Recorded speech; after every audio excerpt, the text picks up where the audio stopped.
And then you just, oh.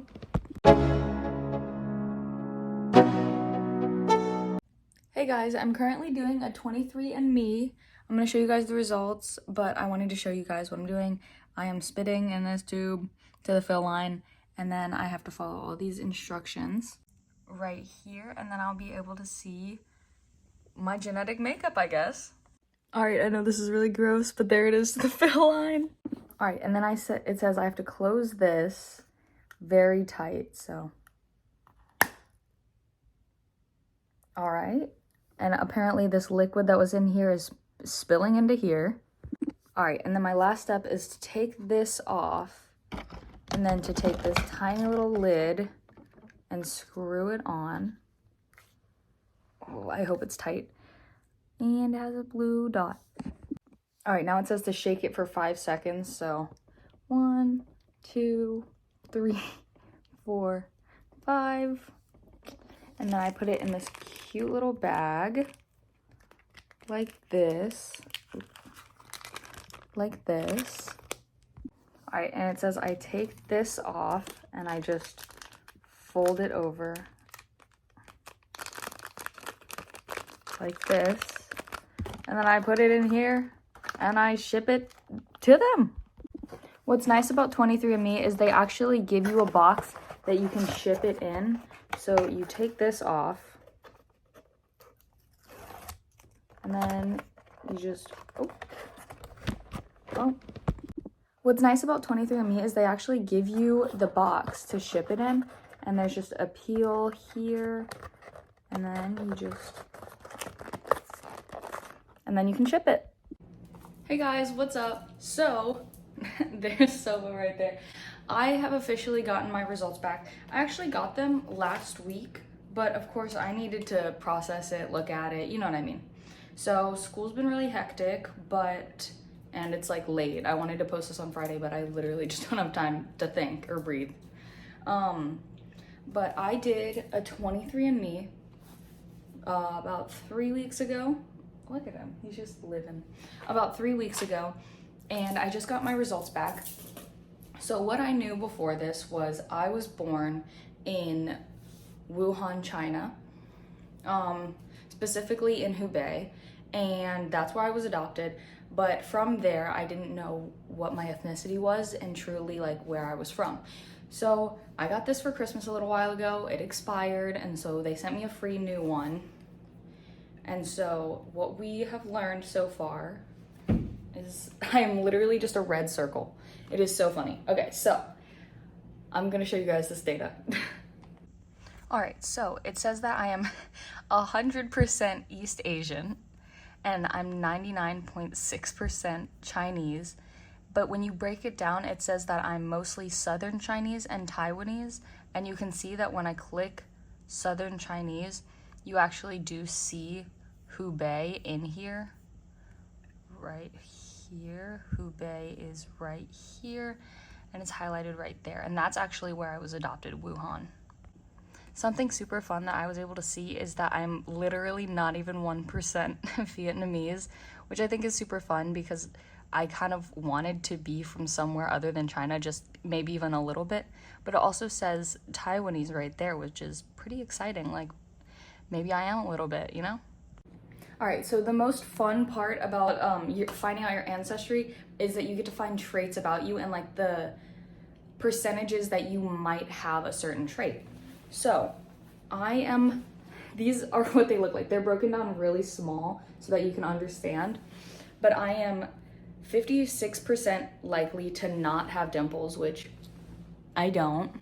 I might have like facial like little dents, but they're not dimples. I definitely have no cleft chin. I'm 88% not likely to. 52% have dandruff. I think I might have a little bit, but like not crazy, which is kind of funny. Definitely gonna have dark brown eyes. It's right there, 75%. And then this one says 81% likely to have dry earwax, which I didn't know that was a genetic trait, but I also kind of like knew that because I found that most of my friends that are from Asia do have dry earwax, but I kind of thought that was just like a thing that I didn't even think about that. And then it says I'm 84% likely to have detached earlobes, but look, they're definitely attached. So I'm that cute little 16% that it definitely does not think I am.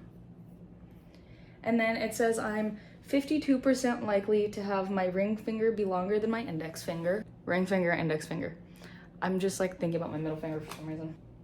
I have a 58% chance of having a lot of freckles, which I do. They're not super obvious all the time, but they're definitely obvious in the sunlight, and why I can't wear makeup because I don't want to like even lightly cover them up. And then hair photo bleaching, 63% to experience that. That's basically, since I have black hair in the summer, it turns into a little bit of a dark brown, but it's so quick to turn back to black. So it might as well just not even exist, you know? It says that my hair texture is 49% likely to be completely straight.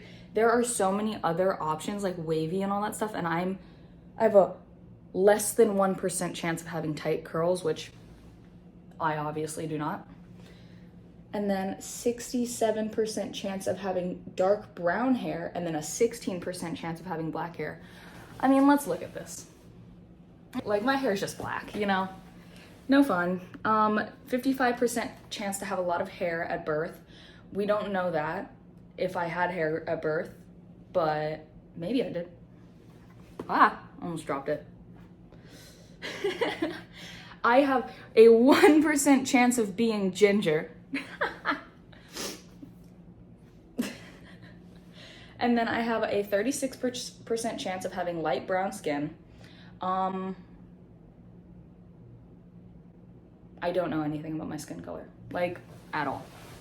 I have an 81% chance of having stretch marks, which I do, but like, not that many kind of thing. Like, I have them, but it's not like crazy. I'm 62% likely to have a longer big toe, which honestly, I prefer to have a longer big toe. I'd rather my feet go like this than look like my fingers. That'd be weird to have a first finger that's longer than your middle finger. I am likely to have a little bit of a unibrow, which, to be honest, I did just wax it. And then my last one is likeliness to have a widow's peak. I am 69% chance not likely to have a widow's peak. I have a middle part, so I don't think widow's peak looks as good with the middle part, but look, it's literally just like round. Okay, those were the physical features. These are taste and smell. So I'm likely able to smell asparagus in my pee, and then I'm likely able to detect bitterness. All right, so I don't know how many people have heard of this, but there's basically a gene in your body that can make cilantro taste like soap. I have slightly higher odds of disliking cilantro. Personally, I haven't just eaten straight cilantro, but I don't think I have any problems with it. I think that I literally just don't like leafy greens. So that's a fun one. Ice cream flavor preference. This one's weird. Like, it literally says most likely to prefer chocolate over vanilla. That's like a fact. I love chocolate ice cream, but I didn't know that was like a genetic thing. And then sweet versus salty, I'm likely to prefer salty. I love sweets, but my genes say I don't, so. All right, last is called weird and wonderful. These are just the most random things about your body.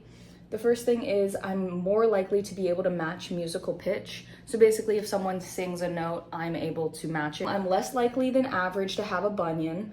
I gotta be honest, I don't understand what a bunion is. To my understanding, it's just when your toes are like this and you have like this part, but like, is just your bone, or does it like it grow more? I don't know. I'm not gonna look it up either. More than average likely to be afraid of heights. I rock climb, and granted, I do start sweating when I get higher up, but I'm also not gonna like not do it.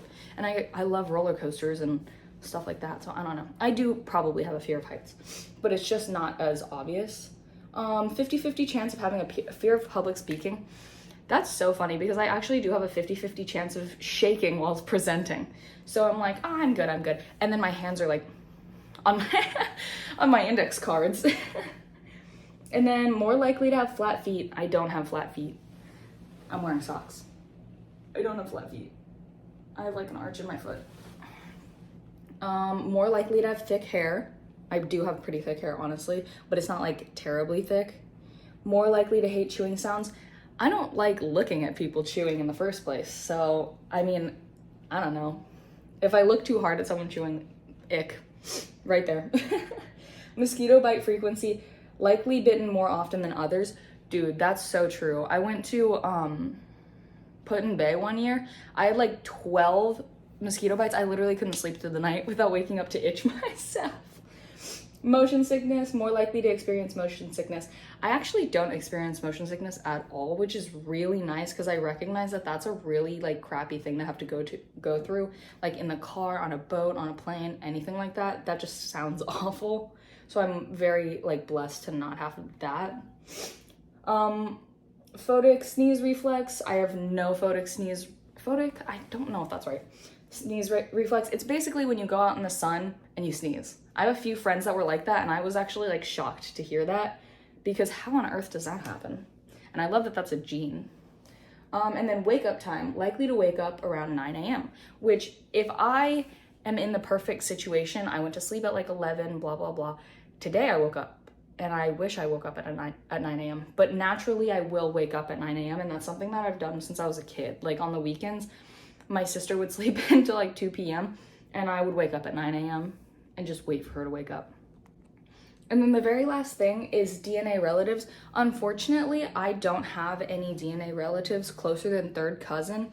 And on top of that, it says literally 0.05. So not even, literally 0.5% of their DNA is similar to mine, which is not upsetting, but it's kind of just like, I'm not going to connect with you. You know what I mean? Like some people are like, oh yeah, I found my brother on here. And I'm like, I'm not going to find my brother on here.